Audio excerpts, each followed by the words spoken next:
the NBA playoffs according to designers. All right, I'm Jen Hood. I'm Amy Hood. We're from Hoodzpah, and we're a brand studio. And these were our thoughts as we were watching the playoffs, which were incredible this year. Game 7, finals, everything you dream of. Even though at first I was like, who are these teams? What happened to the big players? But that's just because we're Lakers fans and we're poor losers.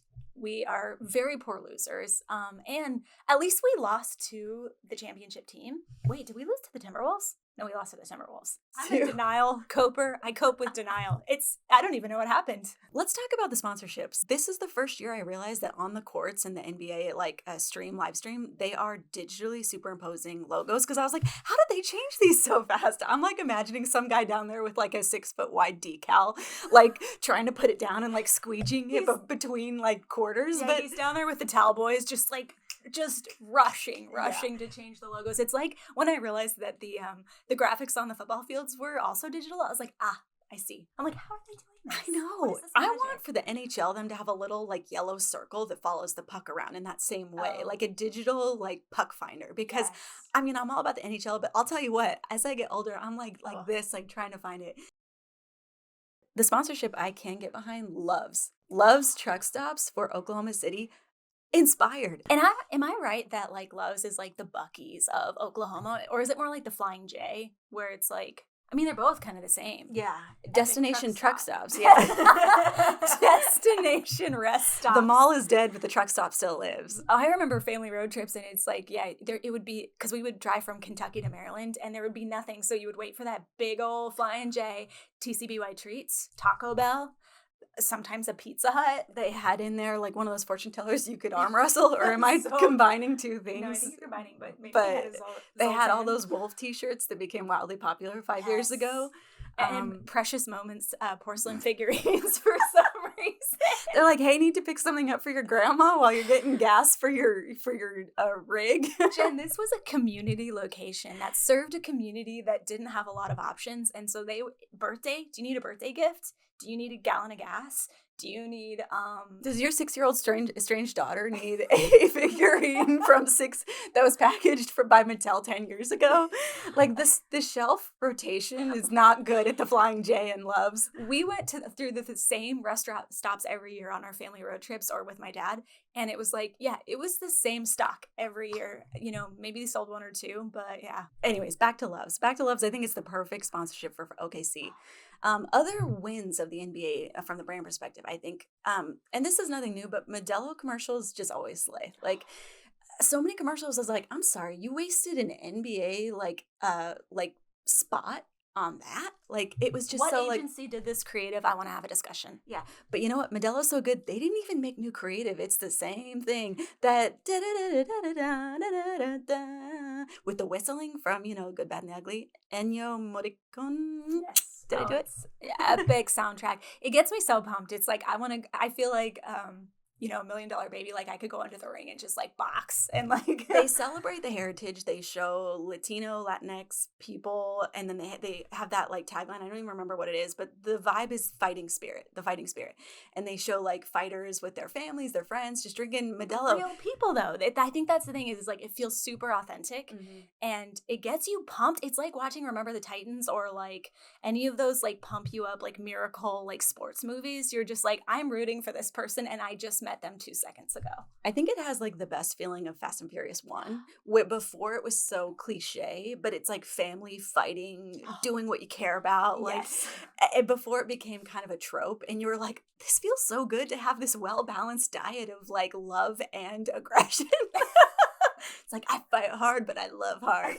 But anyways, and that's what Modelo is. So shout out to Modelo, who I think did a really good job. And then also, shout out to Modelo to just show that like good creative can last. Remember it's the same as like The Most Interesting Man in the World. I feel like the alcohol brands do a really great job of this, but it's like if you have good creative, keep going with it. You don't need something new.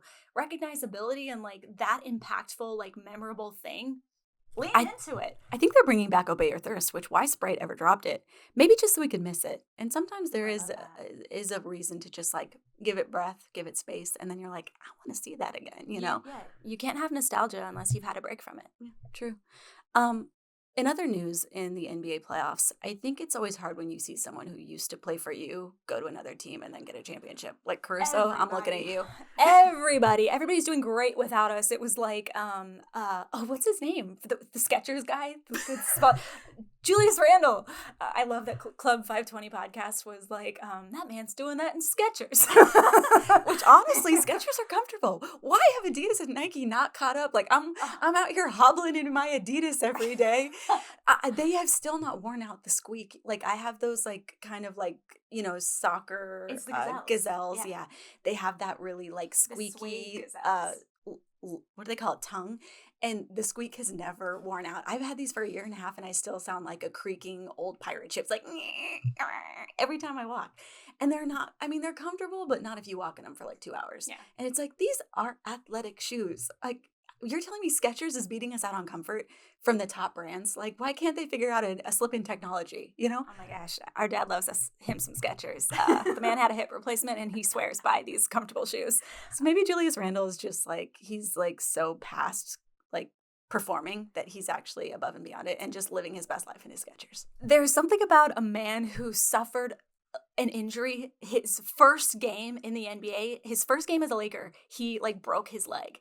That to come back from that and like still have the tenacity to like compete and like just not be completely disheartened and to make the teams take you seriously after you've just been riding the bench for a year and you've been a drain on the funds. Like you have to come back and prove yourself. So that guy had so much to prove and I just loved his energy of being like, I've never wanted it more. Like his press conferences were like soup. They got me pumped. One thing about Anthony Edwards though is why does he dress like a Denver snowboarder? Do you know what I mean? I think that's in now. Isn't that Chalamet's whole thing? Yeah, what is Chalamet's whole thing is like True Religion 2004. Yeah, his is like totally like 2000s. Like who was the hot guy in the 2000s? I want to say Skeet Ulrich, but that can't be it. But he's a gorgeous man. I have to say, best tattoo of the playoffs as far as execution, I think was Hartenstein's. Like he had like a full blown. It had 3D dimension. It was popping out of his arm. The shading on this, it was like a sculptural. It looked like a Michelangelo sculpture on his arm, which is just, it was just beautiful. It had chiaroscuro. All you art nerds will understand what that means. Chiaroscuro? Chiaroscuro. Right. Google that. Somebody Google that. Also making a comeback in the playoffs this year, the name Chet. Chet. You gotta say it like Chet. Yeah, Chet is he's a strong Southern man. Chet was the uncle who bought you beer. Chet was the uncle who used to like trick out his John Deere tractor mower, like add some cup holders, maybe add like a rig with like an umbrella. I don't know. He has ingenuity. Chet was an award-winning 4-H member in high school. But Chet also did well at the pool hall, I think. Ooh, Anyways, yeah. Chet's making a comeback, and I just think it's a name that's underrated, and I think we should all consider bringing it back into rotation. There's enough Olives and Olivers. Those are 2 big names right now. Yeah, great names, honestly. I've been working on a script, and half of my time is just spent Googling names because there's so much baggage with names, and so it's like I can't use all of our old names like Jen and Amy. Jen and Amy is just like code for like you're 40. But then I can't use the cool names because then it won't age well. Anyways, naming's hard, and let's bring back Chet. The thing I love about the playoffs and sports in general, I feel like it's the only time where we actually watch commercials and we actually see marketing. We're also spoiled now that we just upgrade and we don't have to see marketing. So it is the one chance to see like what people are doing and kind of laugh at what works and what doesn't.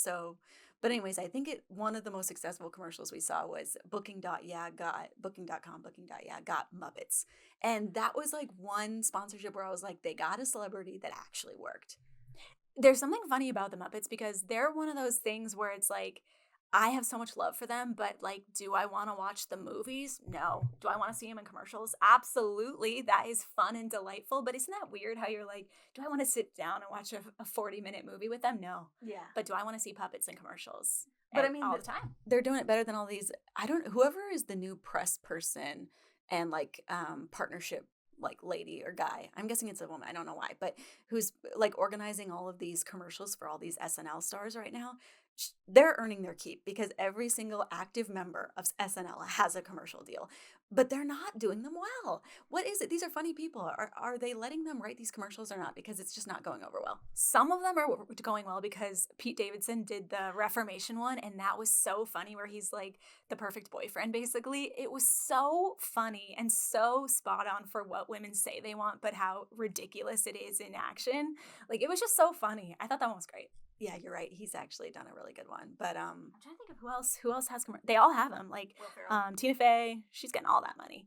But yeah, like there's nothing unique or nuanced about there. You could swap any other comedian out for these people and the commercials would still be just as boring. They're like T-Mobile is using Zoe Saldana to just tell features about their plan. I'm like, what a waste. Like, this is a brand story opportunity, not a fucking feature opportunity. You know, there's like a time and place to tell about features. And it's usually not when you have Zoe Saldana's time for like a commercial, you know. But didn't they got the Scrubs guys to do like the weirdest, shortest commercial, and it was just kind of like, maybe it just got cut for time and that's why it wasn't funny at all, but I'm like, what's happening here? Yeah. T-Mobile, you're spending all this money. They even got Bradley Cooper. Remember when it was like Super Bowl and they had like the Suits guy, Bradley Cooper, and it was just like, we just saw their faces all for 1 second each. It was like, what are we doing here? For some reason, the Suits guys were in a garage. Like, I could not pick up on the thread of that storyline, but yeah, it's strange. That's the throw celebrity at it approach, which everyone does in the Super Bowl, but you have to do it right. It has to fit the celebrity. Otherwise, it's just kind of like, okay. And it's talk about wasted budget and just a total letdown. Yeah. Also, I think we've reached maximum capacity for musicals and commercials. And like, why is it always for type 2 diabetes? It's like, and she's at a grocery store and she's singing and you're just like, I can't even remember the lyrics to some of my favorite songs. And when I finally realize what they're saying, I'm often like kind of appalled that I like never do. And it's like totally different vibe than what I'd always felt connected to. But that's the thing with these musicals. We're not picking up on what you're putting down. Like we can't connect with the words. And it's just like the songs aren't that great. I don't know. I just don't need any more musicals to sell me diabetic medication. This is where we diverge, Jen. I love a jingle. And it actually, the 86675 now, or call cash now. You're proving my point. But it's like, I remember jingles. We used to sing jingles in the car all the time when we were kids. Like, jingles are different than a full-blown musical for diabetic medication. Because like best jingle has to be probably Burlington's Go Factory. I'm like, say it together now. Burlington Go Factory, we're more than great coats. I mean, and they are. There's so much. Burlington has so much to offer. Burlington is actually glorified Loves.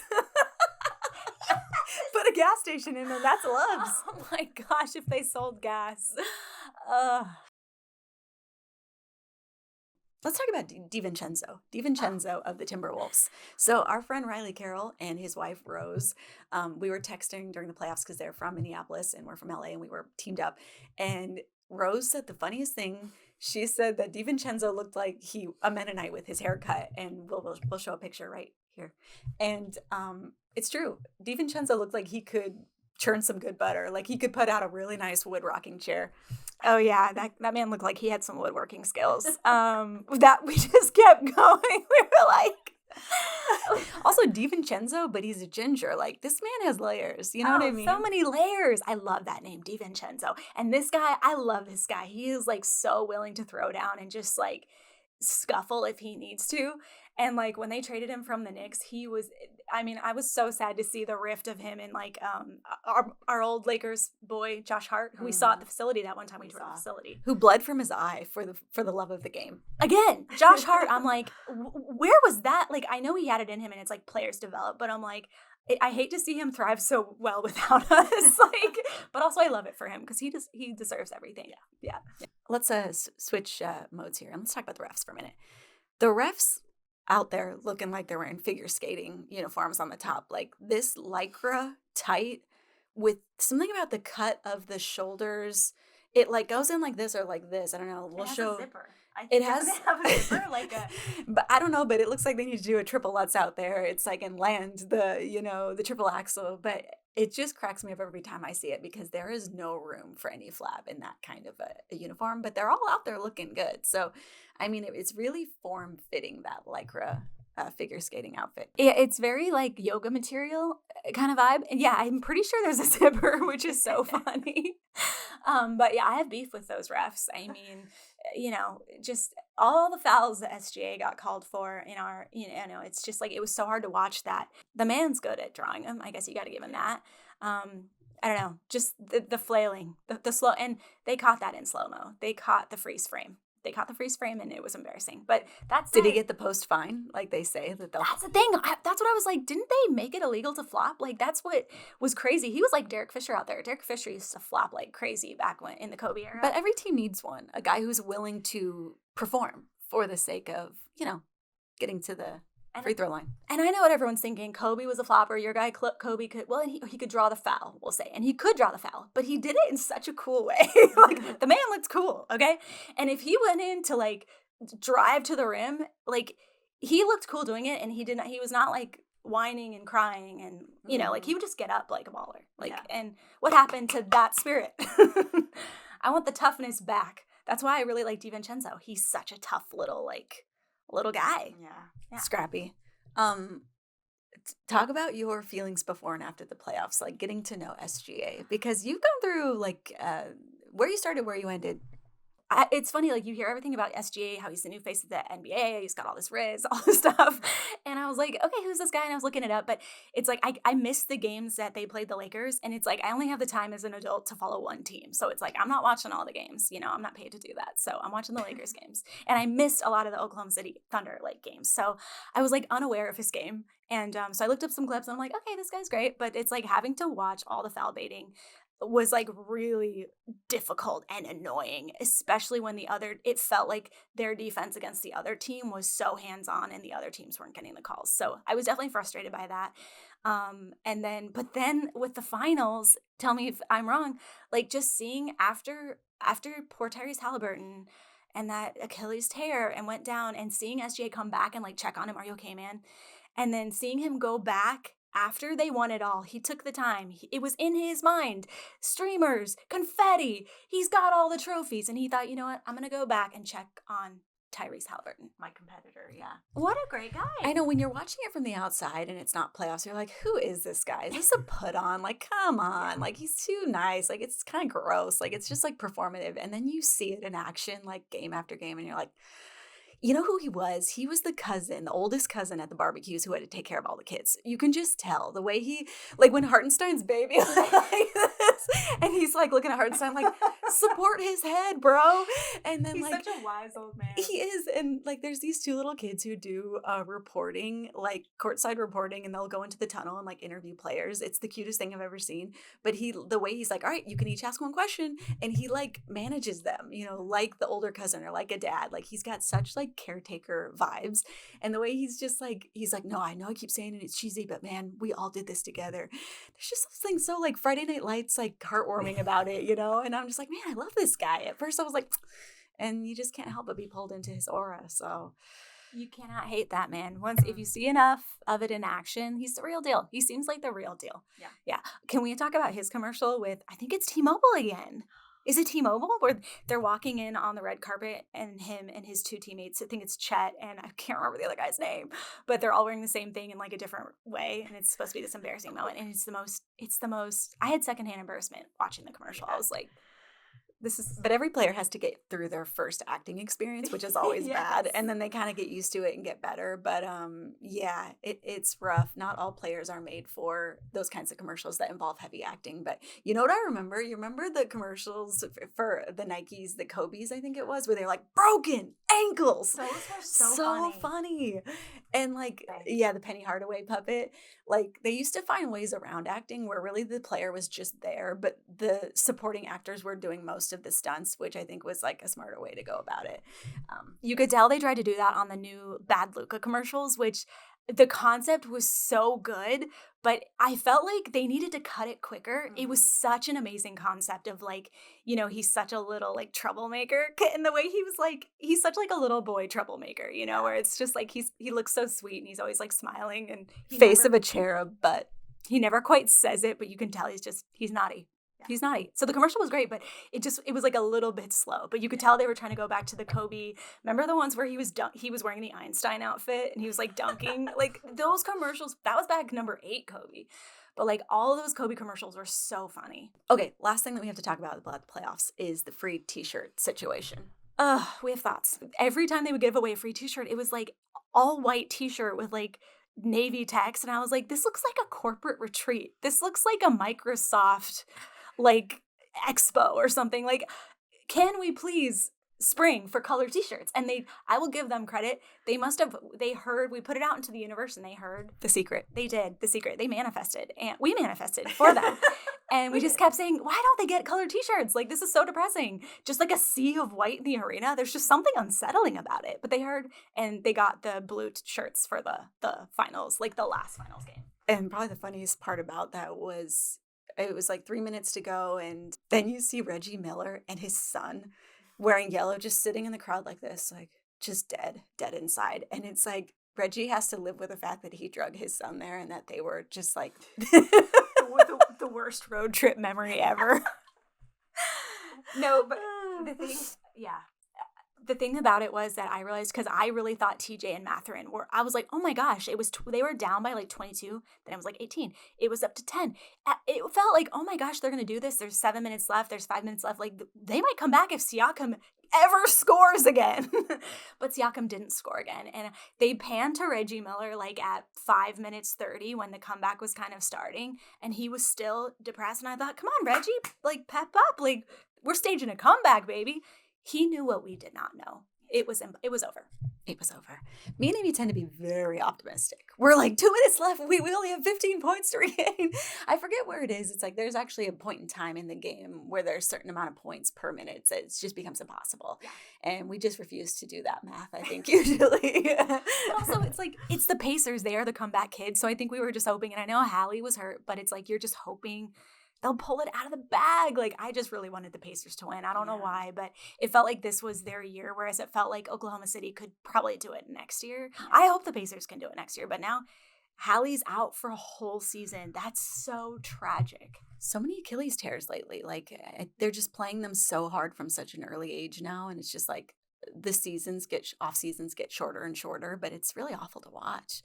But anyways, but yeah, the NBA playoffs was amazing this year. Going to Game 7, and I really at first was like boring, you know, Pacers and OKC.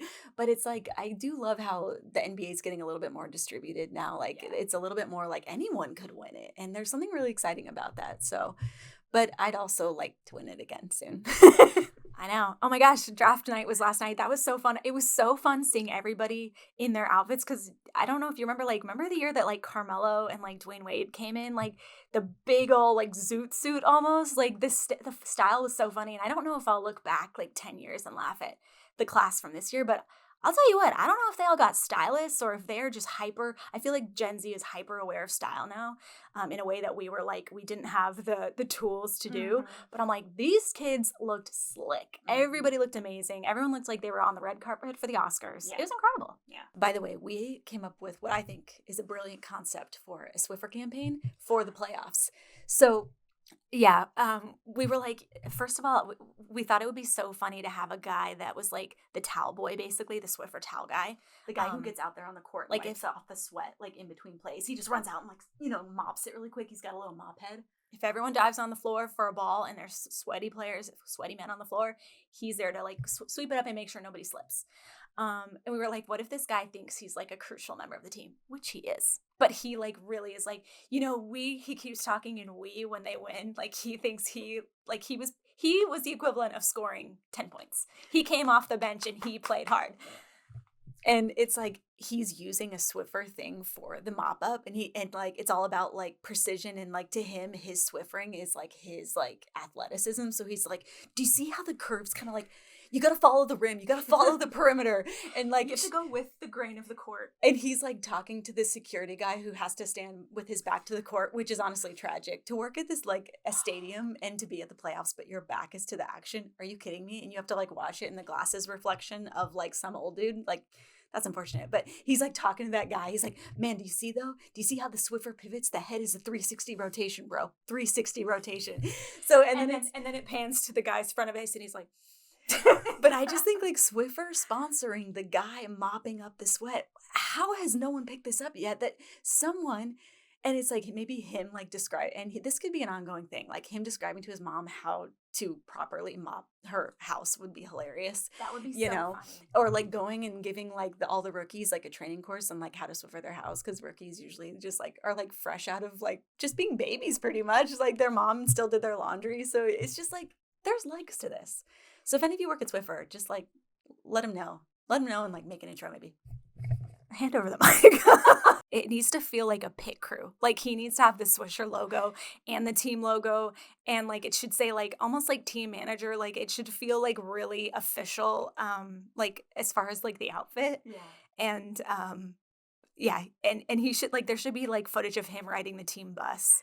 I don't know. It's just like he's always wiping down everything. He's just like he has it everywhere, and it like he has like a little mini one that's like telescopic that he like pulls out of his like his pocket. He's like ready to Swift for anything. Oh my God. But also like it'd be funny if he had a stopwatch. Like he said, the pit crew. Like he's like he's like, okay guys, I told you it's got to be under 5 seconds. It's got to be under 5 seconds. Oh my gosh, yes. And there's like interns, because you know how there's like multiple. I think there's multiple towel people at each end. Yeah. So it's like him, the team, and they're running drills. Like they're at practice. The real team's over there, and they're off to the side, like running drills. They're like, this would be impossible without Swiffer. The Swiffer technology is superior. It lets us get in, get out. I mean, this is a crucial part of play. Yeah, and then it has to have like him on the floor, like the camera's on the floor and he's on the floor, like just, surveying the dust line. Yeah. Yep. And there should be like, when the players should be annoyed because you know how like the players like to pick up the dirt from their feet so they can get the grip on the ball. Like they should be pissed that it's so clean they can't get any grip. Like they like cut, because it's gonna be filmed docu-style, of course, like The Office. Yes. And like they'll quick cut and like Halliburton will like slip like because it's so clean, and the guy's like, see, that's clean. That's clean. Or it would have to be an opposing member of a different team. No, it has to be the team members like talking crap in the locker room. Like, man, I can't get any grip anymore. Like it has to be like, they're like, shh, he's gone. Yeah. And then I think it'd be funny if like there's a like kind of later commercial where it turns out he's been selling the used Swiffer mop heads because it's like contains the combined sweat of Lakers and Pacers or whatever it is, and it's like that's how he's really subsidizing his life, because he only gets paid $6 an hour at the stadium. Yeah, he's like, I have a thriving eBay business on the side. Like, so okay, now we're got a partnership. Now we have a partnership commercial. Deal. Okay, we got GoDaddy in there. I think GoDaddy is like due for like a good sponsor deal. Danica, I haven't seen her in a while. Yeah. Anyways, that's our pitch for the Swiffer mop ad, and just let us know if you know anyone, and maybe we can make this happen. All right, Swiffer, hit us up. That was the NBA playoffs from a brand perspective. I'm Jen. I'm Amy. See you next time.